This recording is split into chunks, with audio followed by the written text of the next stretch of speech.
Have you ever wondered how to connect ideas smoothly in a sentence? Today, we're mastering relative clauses, an essential grammar tool to make your English more fluent and precise. Plus, there's an exercise later on the video to test your knowledge. Hey there, welcome to my Mastering IELTS series. Today in Expert Grammar, we're diving into relative clauses, what they are, how to use them, and why they're important for IELTS success.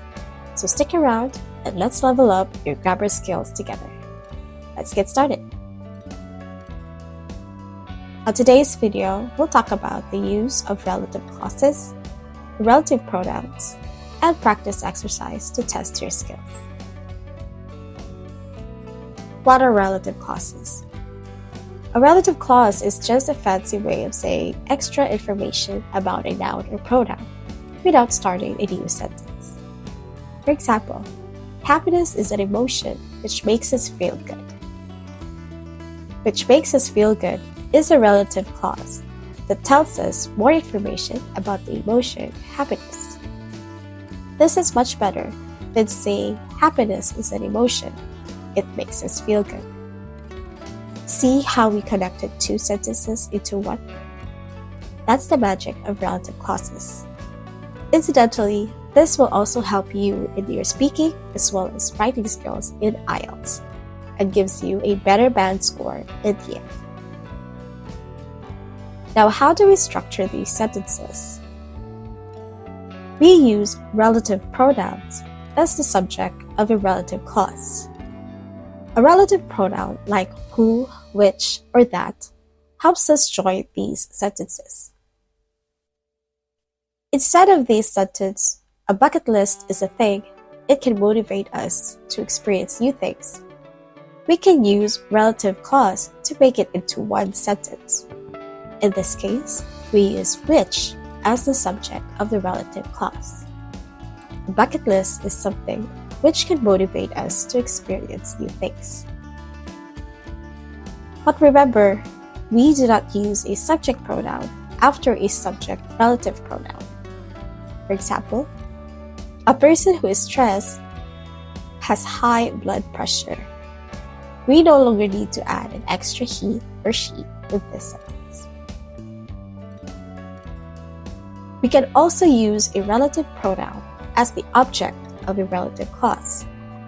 For example, we have to read the research report that the professor gave us. Here's a useful shortcut.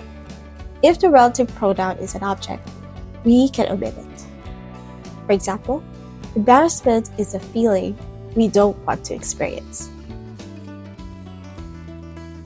Now let's talk about which pronouns to use. If you're referring to things, use which or that. For people, use who or that. As for possessions, use whose.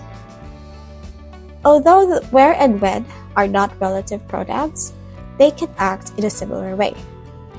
For example, places where people are noisy can be very stressful. A time when people may feel happy is on their graduation day. Now it's your turn. Combine these sentences into using relative clauses. You have 5 seconds. Pause the video if you need more time. Note that there may be more than one possible correct answer. Are you ready? Let's go!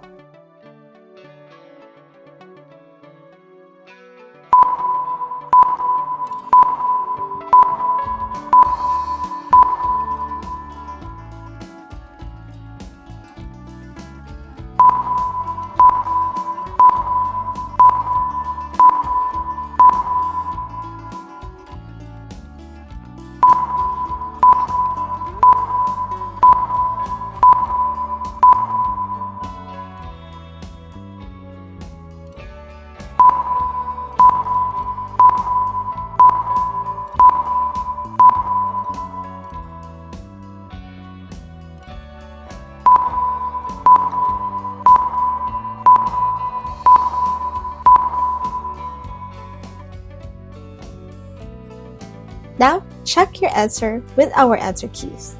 Pause the video if you need more time.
How did you do?